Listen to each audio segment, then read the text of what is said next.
Menjelang Natal dan Tahun Baru Nataru, ratusan personil Polri di Kabupaten Bener Meriah disiapkan untuk melakukan pengamanan.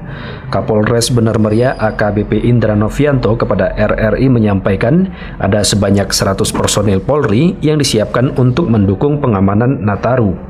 Nantinya, kata Kapolres, anggota Polri menyebar ke sejumlah titik melakukan pengamanan. Polres Bener Meriah juga mendirikan 3 pos yang tersebar di sejumlah kecamatan di daerah tersebut, baik itu di perbatasan dengan Aceh Tengah, Aceh Utara, dan dalam Kabupaten Bener Meriah itu sendiri.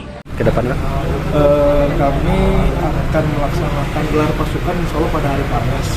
Gelar pasukan pergeseran untuk kesiapan pengamanan Nataru. Yang kami siapkan sebanyak kurang lebih 100 orang. Kemudian ada 3 pos yang kami siapkan, baik ada di Perintit, kemudian di Permata, dan perbatasan di Aceh Tengah, untuk mengantisipasi kemacetan ataupun laka yang ada di daerah Kabupaten Meriah. Pada malam hari juga dilakukan patroli untuk memberi rasa aman pada masyarakat. Satiran, RRI Takengon melaporkan.